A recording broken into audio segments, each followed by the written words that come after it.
Welcome back to another explainer. Today we're tackling something that I know trips up pretty much everyone. I'm talking about prepositions. You know, those incredibly tiny, seemingly insignificant connecting words that somehow manage to dictate the entire meaning of our sentences. We're going to break them down concept by concept, so we can finally stop second-guessing ourselves and start using them with total confidence. But first, think about this for a second. When you're commuting to work or school, are you in the bus or are you on the bus? It sounds like a super simple question, right? But it instantly proves how precision in our language dictates our real-world reality.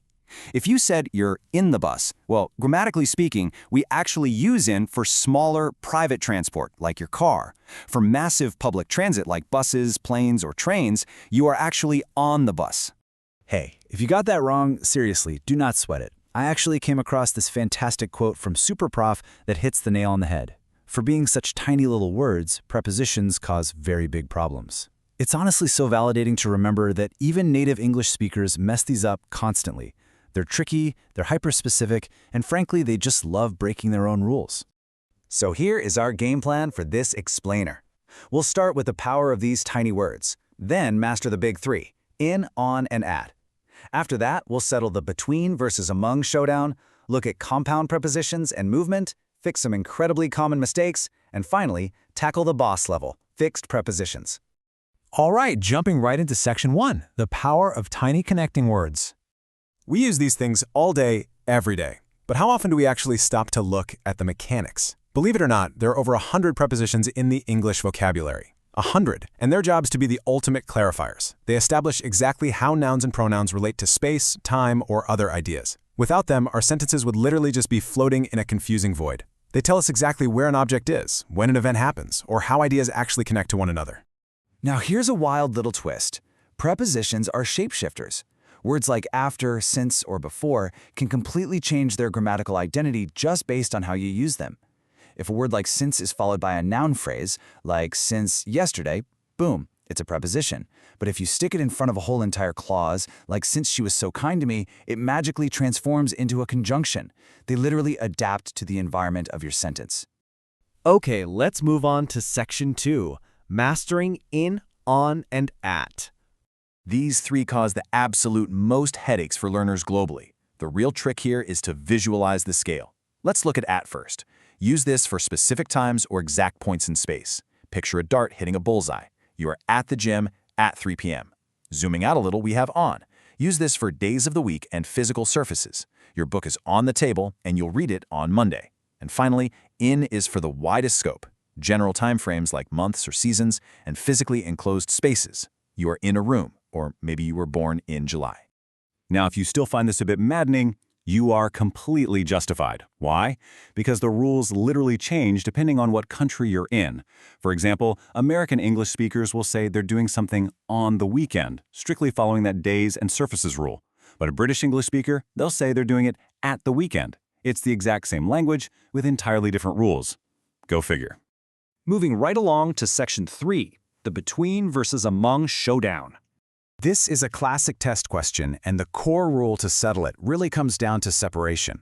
If you're dividing something and you can name each item or person separately as distinct entities, between is your go-to. Like, you divide the cake between Tom and Anna. But among is for when someone or something is surrounded by a bigger collective group, 3 or more, where the individuals just kind of blur into a whole. You're just relaxing among friends. All right, Section 4, compound prepositions and movement. So what happens when these tiny words decide to team up? You get a compound preposition. This is when multiple words group together to function as one single unit. So a phrase like in front of is obviously 3 separate words, but grammatically, it operates as a single preposition pointing to a location.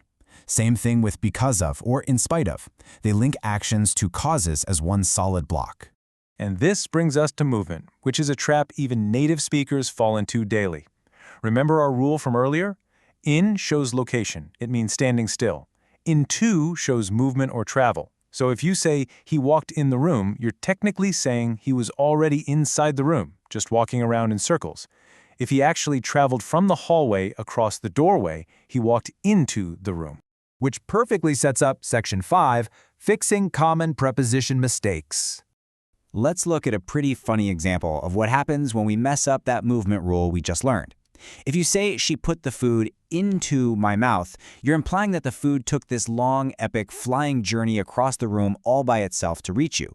Unless the food is taking a road trip, you want the enclosed space location word here. She put the food in my mouth. Much better.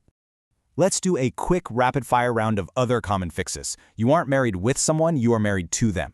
You aren't good in math, you are good at math. And oh, this is my absolute biggest pet peeve. You do not discuss about an issue. The word discuss inherently means to talk about. Just drop the preposition completely. You simply discuss the issue. Cleaning these little things up is going to instantly elevate how professional you sound. Finally, we've made it to Section 6, the boss level, fixed prepositions. Look, if you're taking a competitive exam or just trying to perfect your professional English, you gotta know these. Sometimes there's just no beautiful, logical, spatial rule to fall back on. Certain verbs, adjectives, and nouns are just permanently locked together with specific prepositions. You don't belong in a club, you belong to it. You aren't afraid from spiders, you're afraid of them. There's no secret trick here, you just have to memorize these pairings through reading and practice. But before we finish up, let's relieve some pressure and bust a massive grammar myth. You've probably had teachers tell you to never, ever end a sentence with a preposition.